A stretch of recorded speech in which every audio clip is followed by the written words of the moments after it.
Welcome back to the Practical Church Podcast. My name is Dotson, and this show is all about helping you plant and grow healthy churches. Today, we're going to share 6 church metrics you should pay attention to.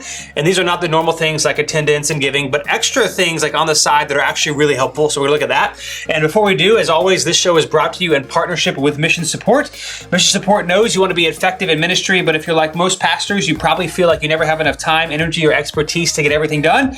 And so Mission Support comes alongside pastors and ministry leaders just like you to work as a guide to provide the expertise for the things that you don't know how to do to give you back the time you desperately need. So whether it's bookkeeping, SEO, payroll, websites, videos or podcasts, things like you're listening to or watching right now, you can go to missionsupport.com today, see all the services they offer, and talk to a guide. Again, one of the best things about Mission Support is that they do not lock you into long-term contracts, so you can use it as long as you find it effective.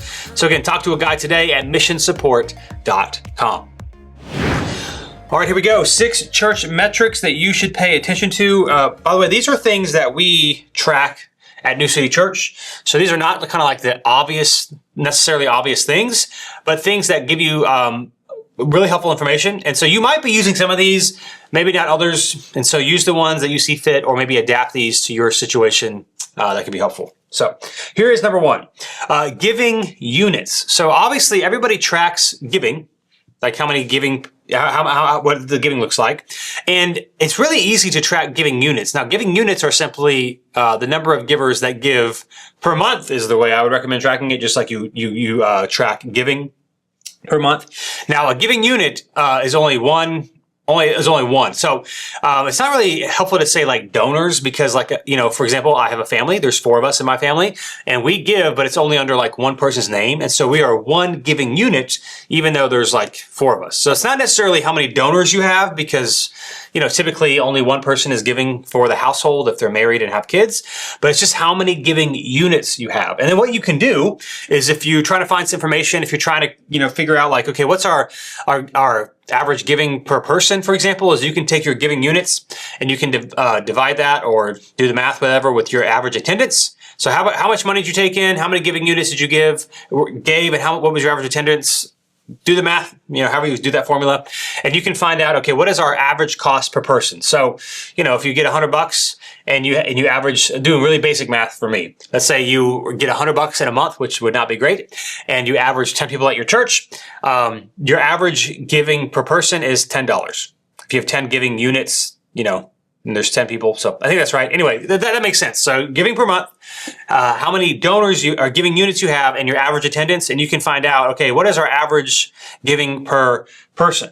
So giving units is helpful. Now, this stuff is easy to find. I just would recommend that you track it. So you probably have, spreadsheets and financial reports. You probably have a spreadsheet, or however you track your weekly attendance and that sort of thing.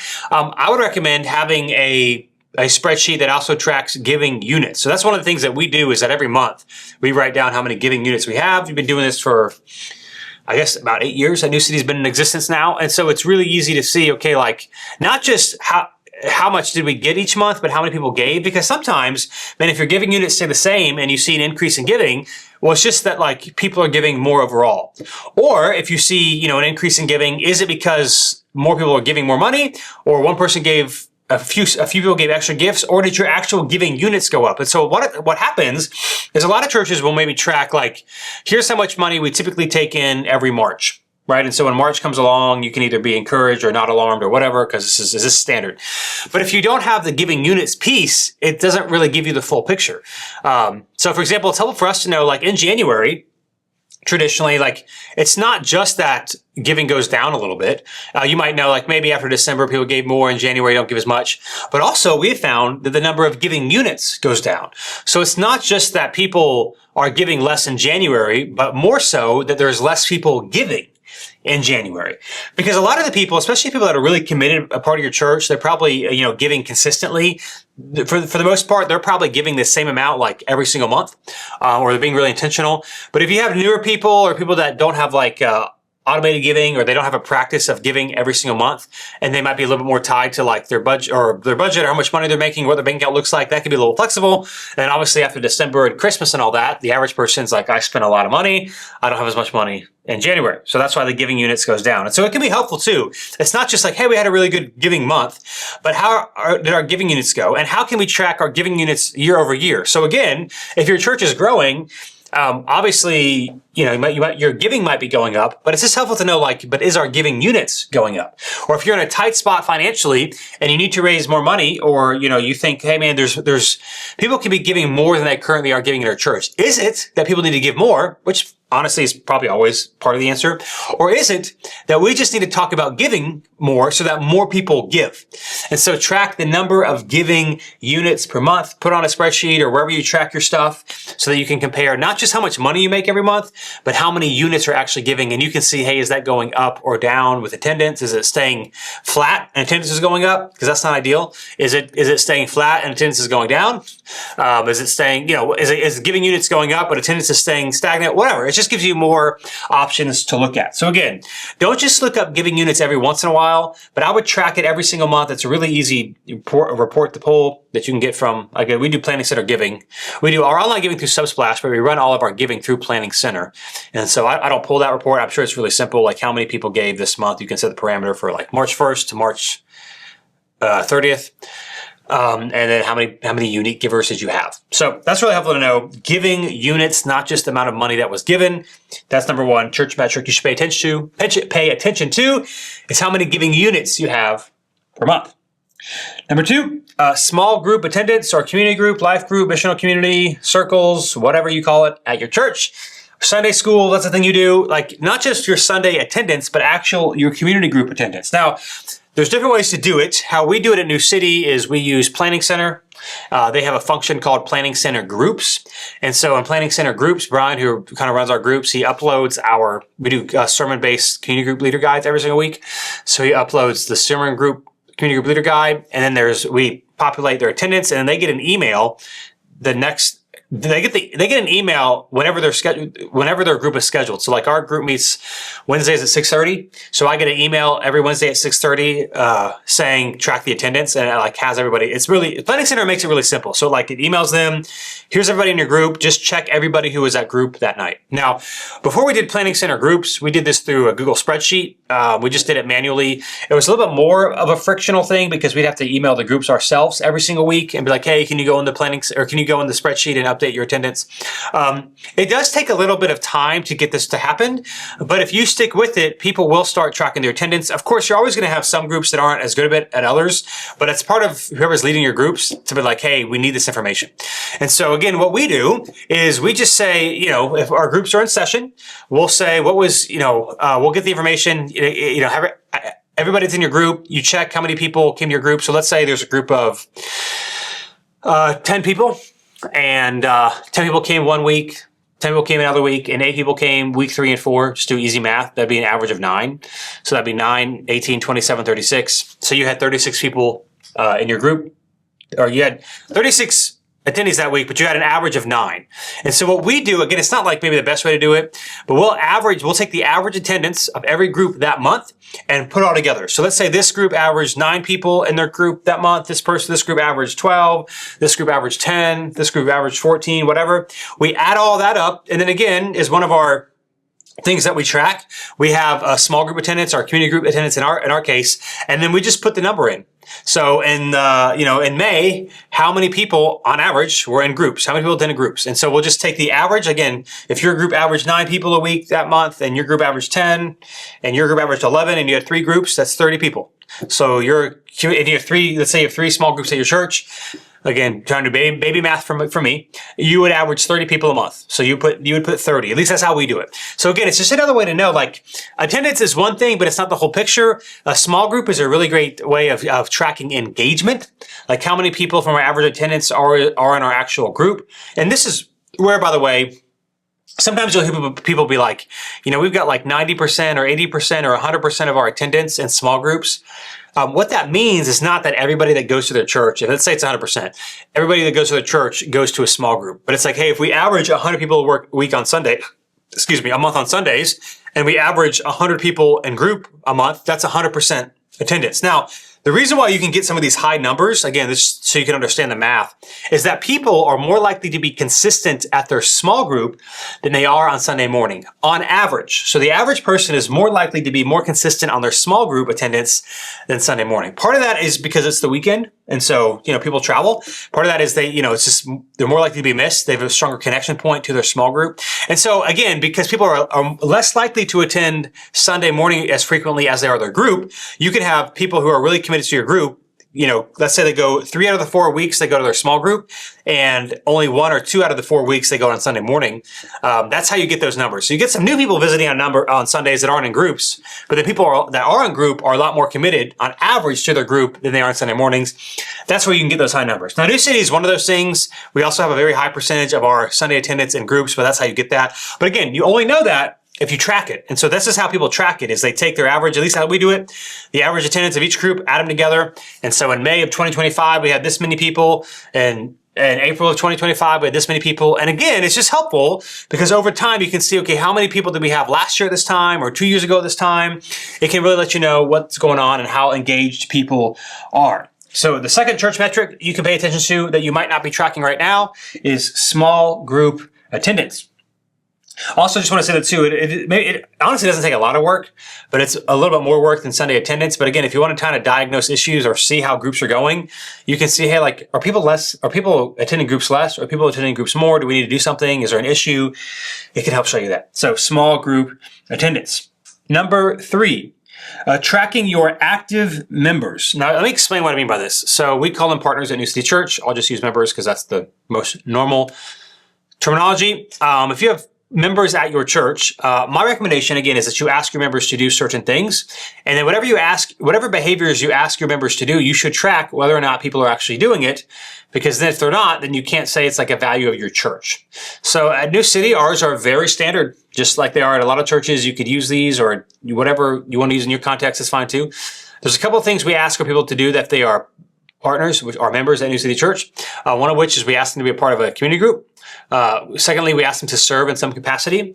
And third, we ask them to give financially. Now, you can do other things, and that's great, but these are the things that we ask everybody to do. We also ask that you make your church attendance a priority, but obviously we can't track that. We don't track that on an individual level on Sundays. We just track it, the total numbers. So what happens is, we have a spreadsheet, and we have everybody's name, and we have giving, serving, groups, and then we also have something called the Weekender, which if you're new at New City, it's like your first step, and so we track if they've gone to the Weekender. And so if they're a partner, we say, hey, are you doing all these things? And every January when we kind of redo our partnership, kind of say, hey, you went for another year, we can kind of check in and see if there's somewhere that's dropping off or something that's not happening. By the way, we also add people that aren't partners to this tracking list, so that we actually, what I do with it is I will proactively reach out to people. If they're doing 2 of the 3 things, or if they've gone to the Weekender and they are serving in groups and giving, like this is obviously their church, but they haven't officially done the partnership thing, I'll reach out just to have a conversation and say, hey, you're doing all the things.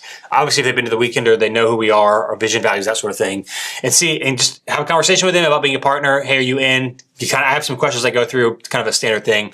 And then that's how it works. Or if somebody has been coming to New City for a while, they're like, hey, I'm interested in partnership. We have this partnership application on our website, which is very, very brief. But really, I just talk to them and I say, hey, so here's what we ask of our partners. We just have a conversation, giving, serving groups. Again, if they've been to the Weekender, which most people at this point have, they'll have heard some other things. If they haven't, I'll say, well, you got to do this first. So I literally, as I'm recording this, last week, someone said, hey, me and my wife, obviously we're all in. How do we become partners? And so we had a conversation. The one thing they're not doing right now is giving. So we were able to talk about that. And kind of had a plan of how are they thinking through that? What's their next steps and that sort of thing. And then we move along. So what's helpful though is because I already had them in the spreadsheet. So when they reached out, it really saves a lot of time. How involved all these people? Now again, the size of your church can determine that. So if you're a smaller church, you might know what they're doing. But you also might not. Of course, the larger you get, the less you'll know on an individual level what everybody's doing. So I was able to look at that, and I was like, okay, here's what they're doing. They're engaged of 2 of the 3 things, and they've also been to the Weekender, and they're in. And so we just talked about that. Now again, When it comes for us, for partners, for serving, being in groups, and giving, there are seasons of life where they might not be doing something, and that's okay. For us, it's not like a legalistic, if you're not doing everything that we're asking, you can't be a partner. But it's like, hey man, are you in? Is there a reason why you're not doing one of these things? And is it legitimate? If it is, like, hey man, that's okay. That's okay, because obviously you're invested and involved. And so all that to say, I would track your active members, or I would track your members and make columns. Maybe there's a better way to do this. This is how we do it in New City. We use a Google Sheet for this. We use Google Drive for like a lot of our stuff. And again, it has everybody's name. Then there's a column of serving, giving, and groups, and then the weekender. And then you can sort by like how many they're doing. Are they doing all 4? Or people are just doing 3 or 2, that sort of thing. But it's a really kind of a quick reference of the people who are engaged at your church. So tracking your members and seeing what they're actually doing can be really helpful. Number 4, again, I think this one's probably overlooked maybe by a lot, or by many, I shouldn't say a lot, but it's connect cards received each Sunday. Connect cards received each Sunday. So how many connect cards were filled out or texted, however you collect that information. And for us, we just put it on our attendance. And so we can see how many connect cards we got every Sunday and then how many we got for the month. Again, it's just helpful to know as you look year over year, month over month, that sort of thing. Are these things going up or down? Are they stagnant? Is there a big difference either recently or every March, every year it was this, but this year it's way lower or way higher? If there's a big difference, there's probably a reason, especially if attendance has not changed. Or if it's relatively similar or you're growing maybe just a little bit. Obviously, if you're growing a lot and you see a spike in Connect cards, that makes sense. If your attendance is declining and you're seeing fewer Connect cards, that might make sense. I increasingly think the idea of a plateauing attendance isn't really a thing. Part of this probably depends on where you live. But again, a lot of places just in America, everyone's very, moves a lot, travels a lot, that sort of thing. So depending where you live, like Raleigh, a ton of people move here, but also like a lot of people move away where we live. And so you could have the same attendance for 4 months, for a year. And in places like this, or maybe like military towns especially, like a relative stable attendance is not a stagnant church, because that means that people that are moving away are being replaced by new people that are joining the church. So it's not as simple as attendance increasing, decreasing, or remaining stagnant, because we just live in a culture that it's so mobile and people move. It's easier than ever before. Whereas like even 50, 60 years ago, I mean, people moved way less. I mean, people's jobs, you kind of worked your same job your whole career. Now it's like, the average 20 something will have like 10 jobs. Something like that. So you're moving all the time. Everything is not everything. So many things are work from home or remote. So people aren't as tied to a place anymore.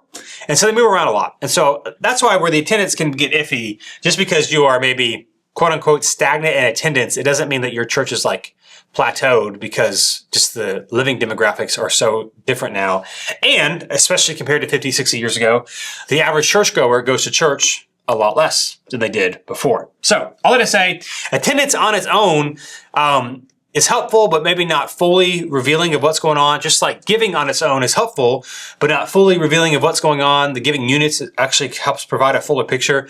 Connect cards in some way can also help provide a fuller picture, because you're seeing how many new people are actually filling out a card. Is this what we normally have? Is there more? Is there less? Is there something different that we need to do about it? Again, if you scroll down to some past episodes of the Practical Church podcast, I think maybe in the last 10 or so, at least of this episode, I've talked about things we do at New City Church with our Connect cards. And so you can look at the show titles if you're trying to find ways to improve your Connect cards and new guests. So talk more about that in other episodes. But tracking how many Connect cards you receive each Sunday can be a helpful metric. So those are 4. Now, I've got 2 more because I said 6. 5 and 6 are what I would call advanced, not necessarily because they're like hard to do, but they take a little bit more work, and they just take a little bit more effort, and their mileage may vary in terms of how helpful it is for you. Okay. So number 5 is having some sort of new guest funnel. So I've talked about before, here at New City, what we currently do is we currently use something called Trello. I guess Trello is like a productivity management tool. I personally use something called Todoist, so I don't use it for like my personal thing, but it's like a project management thing. And we have a Trello board. And basically when somebody fills out a Connect card, On that Sunday, we put all of our Connect cards into Trello, and we put the person's name, and if they're married, we put their husband and wife's name, and with the contact of whoever filled it out. So we'll put their name, their email and phone number, and then any quick notes that Emily, who's our first impressions director, notes. So like, this is who they talked to, or here's whatever information that we got from them, just a quick thing. And then she will assign that to either me or herself or someone else at New City to meet with that person. And so if it's a guy, typically I'll get assigned to them, or Brian too, someone else in New City, another guy at New City also meets with people. So they get a Trello card, and then it gets moved to contact, and then I'll make a note. So like today's Monday as I'm recording this. So I reached out today to a guy who filled out a Connect card yesterday. So I'll put in a note, emailed on Monday to meet. And then there's like a first contact list, and then there's a second contact list, and then there's like meetings scheduled, and then they get connected. So there's a couple of different ways to do this. Basically, but every new person gets a card made in Trello. They get assigned a person to meet with, and then that person has to follow what happens. So what'll happen is on Monday, how it typically works, if I don't hear a response on Wednesday, I'll then text the person and follow up, and I'll put in the card, hey, text it on, here's the date. And then if we have a meeting scheduled, I'll say, hey, meeting scheduled for this date. And then if the meeting has occurred, I'll move it over to meeting occurred and next steps. And then every week, Emily, who does our first impressions, she always looks over the Trello board just to see where things are. And for us, it just helps people from falling through the cracks. And so again, someone gets inputted into the Trello board, they get assigned a person, and then there's a first contact, there's a meeting scheduled, there's a haven't attended the weekender. So after they do the schedule thing, if they haven't attended the weekender yet, but they're new, we put them in that so that when the weekender comes up, if they haven't signed up, like 2 weeks out, we'll reach out to all the people who haven't attended the weekender yet and say, hey, our next one's here. Love for you to come. And then they get moved to either never connected never came back or connected. So if we do the thing and like they never respond to anything, we'll move them over to never came back. Or maybe they came back like once or twice, but again, they never took their next steps. They stopped coming. And then we'll also move them over to connected if they got connected. Now, eventually these things get cleared out, so we don't like have this list of like forever long of people who never came back or never got connected. But we leave it in there at least for a while just to see if there's anything else that needs to be updated. So there's different ways you could do it, but the Trello board helps us from falling through the cracks, and because there's multiple people involved in the follow-up process, we can make sure it actually happened. So for example, if somebody fills out a Connect card and they check a couple of things on the Connect card, not only are they going to be followed up with and met with, but if they check like community groups, for example, well, Brian needs to follow with them about community groups, and then in the Connect card, he'll say, I emailed them or followed up with them about community groups. So we'll do it that way. And if you're watching the YouTube video, there's a spider right here. So I'm just, smacking it out of the way, coming down from my microphone. So we use a Trello board. It's a new guest funnel. That might be a little confusing, but I would just say, hey, don't just rely only on the Connect card. Like put their name somewhere. And if it's just you that's doing it, like give some notes and where they are in the process. After a while, you can remove the person, but at least, in the first couple of months, try to see if they got connected or where they're at. So that's the advanced one, number 5. And then number 6, I would just say you could track some online metrics. So we've done various things over the years, but now I've only stuck to 2. One, we do YouTube subscribers. As I've shared on the show, we do a lot on YouTube. Well, I shouldn't say do a lot. We're just very consistent. So like many of you, hopefully all of you, we upload our sermon video to YouTube every week, which is where most churches stop. But we don't do that. We do a sermon clip. So Brian will take like a 45 to 60-ish second clip from the sermon, and we'll post that on, YouTube Shorts, TikTok, Instagram, Facebook, all the places once a week, just a clip from the sermon, which by the way, there's a lot of I think Pulpit AI, which I've never used, but I think it's one of those now. There's a lot of services that will do it for you. So you'd have to pay for it, but you can upload your sermon video and they can find clips. So there's that. YouTube. So all those things, our YouTube subscribers go up. We have a lot of YouTube subscribers for the size of our church because for the last 5 or 6 years we've done that. So we do our sermon, we do a message clip, is what we call it, sermon clip, whatever. And then we do Bible in a Minute every week as well. So we have 2, beyond just the sermon, we have 2 vertical videos that are uploaded every week on YouTube Shorts plus all the other places. But that grows our YouTube channel. We don't really track followers on TikTok or Instagram or Facebook just because we just found that they weren't really helpful over time. They didn't really matter to us. But if you're doing a lot there, or for whatever reason you find it helpful, to track it. So again, we have a spreadsheet, and it just says every single month how many YouTube subscribers we have, and we've got a chart. It's just helpful to know, especially because we're very active on YouTube. So we track that one. We don't track the other social medias just because I don't know. We just don't. And the other one is website views. So again, it may be helpful. It may not be helpful, but I go in Google Analytics every single month and set the parameters for the first of the month to the last day of the month. And then how many page views did we have? And it's just helpful to see like, hey, are they going up? Are they going down? You typically in April, if that's when Easter is, or in December when Christmas is, you'll have a spike of search. And so we don't really do anything, honestly, with either the YouTube subscriber data or the page views, like website page views, but we just have done it for forever. It doesn't take a long time to track, and we're just interested in that sort of thing. So I would just say, don't just rely on, if you're trying to grow something or be intentional about it, a channel or a social media account, that sort of thing, don't just rely on, hey, like it's growing. Like how much is it actually growing, especially if you're like investing dollars and time. You might want to know. Now, I want to say this too. I think you should invest dollars and time on your online engagement, even if you're not growing a lot of followers, because it's just helpful for your people. I've talked about that a lot on this podcast. It's just helpful and engaging for your people. And YouTube and TikTok, you will find more growth because those are more discoverable platforms. You know, they've got the vertical videos, and it's like, it doesn't really matter if you follow people. That stuff just shows up. Instagram does it the same way, but it's not as discoverable, at least in my experience with it, as TikTok and YouTube. So like Instagram and Facebook, we post all the same videos that we do, the short vertical videos. And we get a lot of growth on YouTube especially, but also TikTok, more so than we necessarily do on Instagram and Facebook, although we do see some of it. So again, I would just say online metrics, YouTube subscribers and website views are the ones that we've tracked over time. We also try to track. We took away our live stream a couple weeks ago, as of this recording. But for a while, we were also tracking our live stream views, and we would track Facebook and YouTube. And again, it's hard to know what counts as a view on Facebook and YouTube. So we would just take their numbers. So it could say 100 something on Facebook because it was always way higher. Because I think Facebook, like, you know, people are, if it's like 10, it's like a 5-second view, it counts. So our Facebook views were always higher than YouTube views, although a YouTube view is more important. And so we would just say, hey, every single week, month, I forget how we tracked it. I think it was weekly, yeah.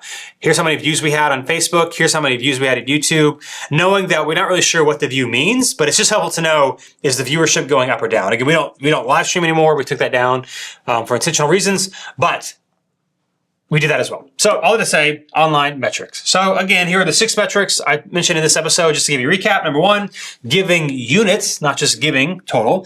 Number 2, your small group attendance.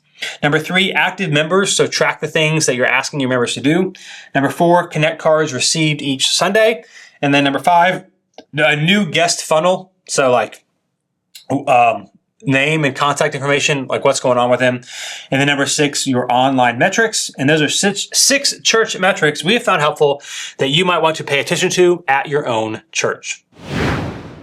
So my observation for this episode is this: people will serve if they see the need. Now, what I'm saying here is in some ways obvious. Like if people see that there's like something that needs to be happening, they're more likely to serve. So obviously, again, you know, New City, as I'm recording this, our first Sunday as a portable church is happening like this coming Sunday. And so obviously let me give you an example. So we got all these people that are signed up for the setup team, partially because like it's just an obvious need. Like it's obvious need that we need to set up and tear down. What's funny is we've been in our own space, and we could have done a better job of this. But we're in our own space, and so like there needs to be some cleaning that's done, like in the bathrooms, and a smaller amount of setup every single week. And those positions were always harder to fill, and honestly, they weren't even like that needed. So it was really most of us, just the staff that came early and did a lot of the stuff on Sundays around their building. But what's funny is like, it was hard to like get people to sign up for like the setup team and the cleaning team at our church, even though the team was much smaller. We're going portable, and like, it's like all these people are signing up to serve setup. Now the difference is like, what's funnier too is like for portable, they got to come even earlier than they had to come here at our main space. But it feels, they're more likely to do it because it's a more obvious need. So cleaning the bathrooms is a need, but it doesn't feel obvious. And so I just like, the observation is just this: if you have a need in your church that you need help with, you need to do a better job showing why it's a need. So maybe you've got some like weekly tasks you want to delegate, and you say, hey, I need help with this, and nobody like says anything. But it's like, man, do people know why it needs to be done and like what it accomplishes and why it's helpful. So again, portable church to set up, tear down, that's easy because like the why doesn't need to be explained. If we can't set up, we can't have church. But I would just say, man, if there's other serve positions at your church that you're struggling to fill or help that you need that you're struggling to get filled, it's probably because people don't understand why. Because the reality is other churches are getting those needs filled that you have needs as well. So people just they will serve if they see an obvious need, if they see what they're doing is actually making a difference. Again, it's why, as a side note, that people that serve in the band and like production, their days, portable or not portable, it doesn't matter. They're there for longer on Sundays and nobody complains. Why? Because like what they're doing, like, it matters and they know it matters. Like the screens, the soundboard, the music. Like, yeah, obviously if I'm not here playing, then nobody's going to be playing this instrument this week. And so what's funny is it's really not hard to get people in production and band to commit to multiple hours on a Sunday, but it can be hard to get people to commit to the greeting team, right? Partially of that, because of that is because it doesn't feel like they're doing anything. Or it might not feel like, hey, what I'm doing is actually mattering. So again, a vision piece of why this actually matters is important. So again, my just observation is this. Remember that people will serve if they see a need. So if you have some needs that aren't being met, it's probably just because people don't understand why it's actually important. Today's personal growth tip has to do with the fact that indecision is often worse than making the wrong decision. Hear me, not always, but many times indecision is worse than making the wrong decision. Here's some examples. A wrong decision gives you the opportunity to learn and grow for the future. Indecisions teach you nothing. There's nothing to learn because you didn't do anything. A wrong decision teaches you what doesn't work. This can help you move closer to what actually does. So doing something, again, as long as it's not like some moral failure or something catastrophic, but maybe it's not the best decision or the best strategy, well, doing it and realizing it's not the best can actually help you edit and adjust. Whereas if you never make a decision to begin with, you can't improve it. A wrong decision can create courage. If you can rebound from the decision, you learn that worst case scenarios typically aren't as bad as you think. So if you make a wrong decision, as long as you can rebound from it, as long as it's not like a catastrophic decision, you learn that worst case scenarios typically aren't as bad as you think, and it gives you the courage to make more decisions in the future. So that's why wrong decision can be helpful. On the other hand, indecision, again, teaches you nothing. Indecision doesn't help you narrow down your options of what will work because you don't know what doesn't work because you're not doing anything.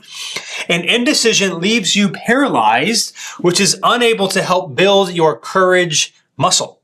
It keeps you afraid of doing the wrong thing and therefore doesn't allow you to build your courage muscle. So if you're not sure what to do, indecision is a decision, and it is a decision to remain stuck. It is a decision to remain stuck.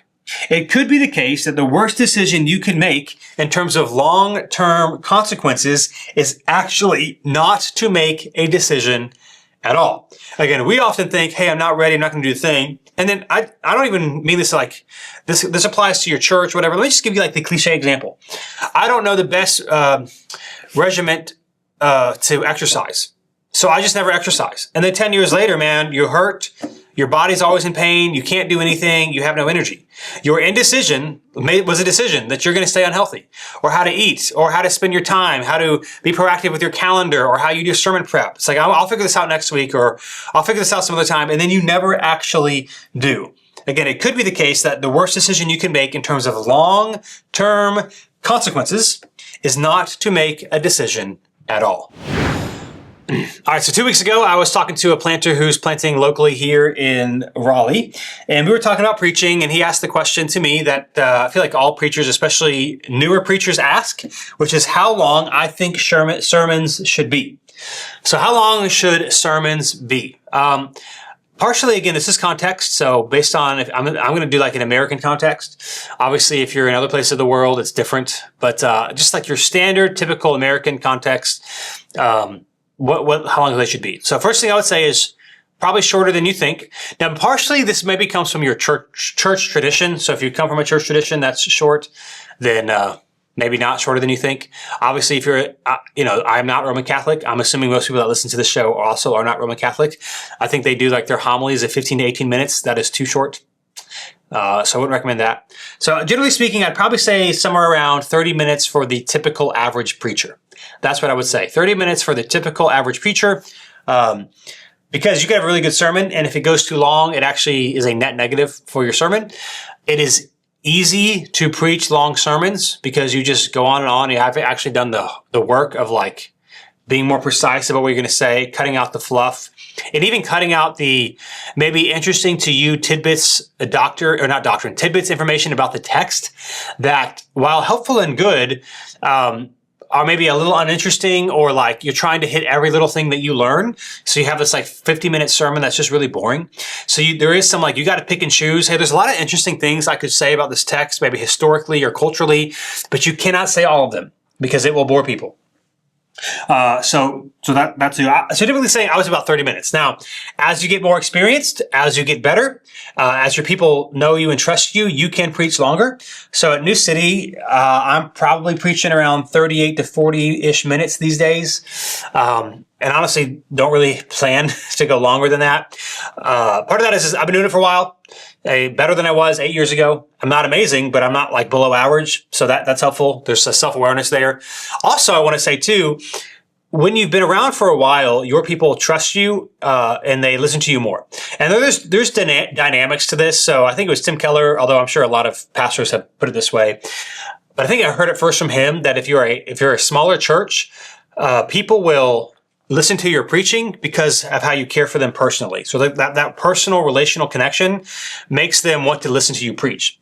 The bigger your church gets, your preaching allows you to know them personally. So if you're a good preacher, they actually want to know you personally. They want you to know them personally and get their advice and get their counsel and that sort of thing. Now, here's what's also interesting. The more people know and trust and like you, the better they think you're going to be at preaching. I don't know where I first read this, but there's like this psychological thing there that like people that have been coming to church for a while are going to think that you're just a better preacher than the person who's there for the first time. So if they know you and trust you and like you in some way, just psychologically, they're on your team. They want you to do well. They're more likely to laugh at your jokes. They know your idiosyncrasies when you preach, that sort of thing. So you might be like, hey man, a lot of people say my preaching is great, but our church is like struggling to reach people, and what's going on there? Part of it is if they know you and they like you, they're just going to think you better than you actually are. So that's helpful to know as well. I would just generally say about 30 minutes. After you've been preaching for some years, you have your own voice. You can craft sermons in a way that are interesting and not just a long monologue of information. So you've got illustrations and sermons to break it up. There's some humor that's helpful. Again, humor that's normal to you. And I've talked about that in other preaching episodes, my sermon prep process and that sort of thing. Generally speaking, for the newer average preacher, I would say 30 minutes.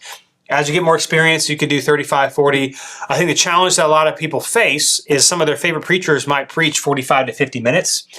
But you remember, some of your favorite preachers are probably some of the best communicators in the world. So they're very good. They can keep people's attention. They're just very gifted. And so what happens is a lot of our favorite preachers preach 45-ish plus minutes. And so we're just trying to emulate them. That's what they do. I guess that's what I should do. And to be honest, and I know this doesn't sound spiritual, you're just not good enough to do that. I would say, me, this season of life, I'm not good enough either. I don't preach 50 minutes. And some preachers that I listen to almost on a weekly basis will do so. So that's just helpful. On average, I would say about 30 minutes if you're newer. As you have more experience and you grow in your skill in preaching, you can increase it a little bit. But typically speaking, maybe this a little bit depends on the church tradition you grew up in, but probably shorter than you think. And whittle it down, actually make it helpful and not just drone on. And that'd be my advice. As always, thanks so much for joining me today on the Practical Church Podcast. If you want more from the show, you can go to missionsupport.com/practical. If you want more from me, you can go to DylanDotson.com. I've got a newsletter and some social stuff and other things that I do, so you can check me out there. And again, thank you as always to our partner in this show, which is Mission Support. So again, head to missionsupport.com as well if you're feeling overwhelmed and you need some help on some back-end stuff. That would be a great support to you. And I'll be back with you in another 2 weeks for another episode of the Practical Church Podcast.